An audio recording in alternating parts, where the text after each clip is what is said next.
आज का पहला पाठ प्रेरित चरित से लिया गया है। अध्याय 25, वचन संख्या है 13 से 21 तक। राजा अग्रिप्पा और बेरनिस कैसरिया पहुंचे और फेस्तुस का अभिवादन करने आए। वे वहां कई दिन रहे और इस बीच फेस्तुस ने पौलुस का मामला राजा के सामने प्रस्तुत करते हुए कहा, फेलिक्स, यहाँ एक व्यक्ति को बंदी गृह में छोड़ा गया है। जब मैं यरूशलेम में था तो महायाजकों तथा नेताओं ने उस पर अभियोग लगाया और अनुरोध किया कि उसे दंडाज्ञा दी जाए। मैंने उत्तर दिया, जब तक अभियुक्त को अभियोगियों के आमने सामने न खड़ा किया जाए और उसे अभियोग के विषय में सफाई देने का अवसर न मिले, तब तक किसी को प्रसन्न करने के लिए अभियुक्त को उसके हवाले करना रोमियों की प्रथा नहीं है। इसलिए वे यहाँ आए और मैंने दूसरे ही दिन अदालत में बैठकर उस व्यक्ति को बुला भेजा, किंतु जिन अपराधों का मुझे अनुमान था उनके विषय में उन्होंने उस पर कोई अभियोग नहीं लगाया। उन्हें केवल अपने धर्म से संबंधित कुछ बातों में उससे मतभेद था और ईसा नामक व्यक्ति के विषय में जो मर चुका है, किंतु पौलुस जिसके जीवित होने का दावा करता है। मैं यह वाद विवाद सुनकर असमंजस में पड़ गया। इसलिए मैंने पौलुस से पूछा कि क्या तुम यरूशलेम जाने को तैयार हो, जिससे वहां इन बातों के विषय में तुम्हारा न्याय किया जाए। किंतु पौलुस ने आवेदन किया कि सम्राट का फैसला हो जाने तक उसे बंदी गृह में रहने दिया जाए। इसलिए मैंने आदेश दिया कि जब तक मैं उसे कैसर के पास न भेजूं, तब तक वह बंदी गृह में रहे। यह प्रभु की वाणी है। आज का सुसमाचार संत यूहन्ना के पत्र से लिया गया है।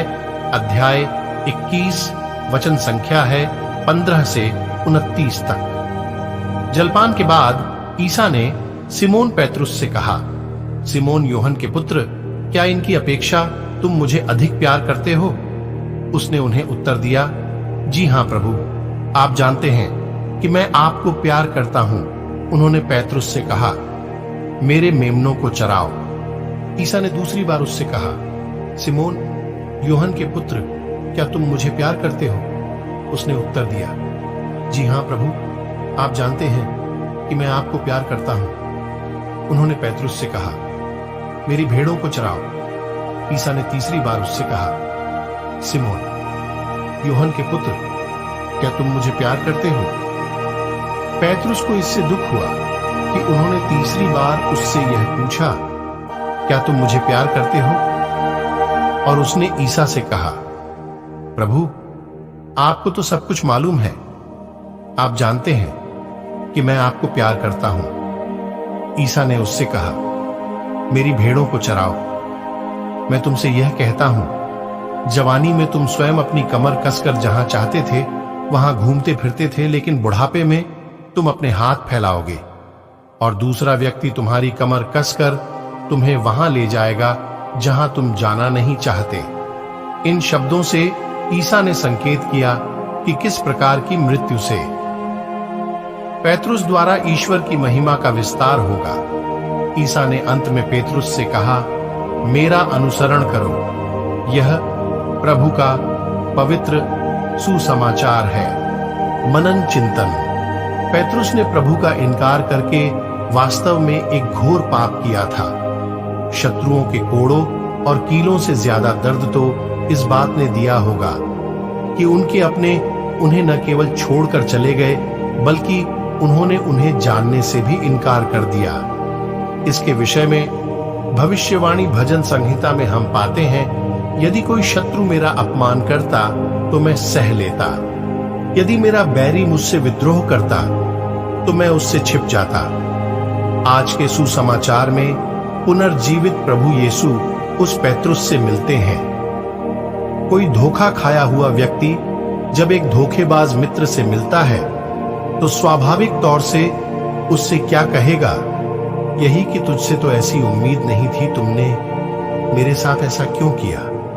परंतु प्रभु उनसे पूछते हैं, पेत्रुस, क्या तुम मुझे प्यार करते हो? आखिर क्यों प्रभु पेत्रुस से ये सवाल करते हैं? ये प्रभु का पेत्रुस के लिए पश्चाताप के लिए एक आह्वान था। प्रभु की निगाह में सच्चा पछतावा प्रेम से प्रेरित होना चाहिए, न कि नकारात्मकता और ग्लानि की भावना से।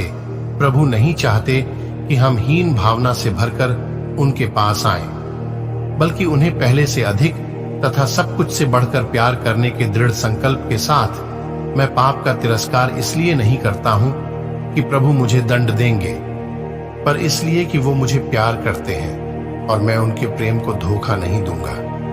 मेरे प्यारे विश्वासी भाई बहनों, आज हम सभी से प्रभु यीशु पूछ रहे हैं, क्या हम प्रभु यीशु से प्यार करते हैं? हम सभी से प्रभु यीशु बहुत प्यार करते हैं। अगर वे प्यार करते हैं तो हमें भी प्यार करना चाहिए। आइए हम सभी प्रभु यीशु के प्यार को पहचानने का प्रयत्न करें। आप सभी को परमेश्वर आशीष तथा शांति प्रदान करे। आमीन। प्रार्थना।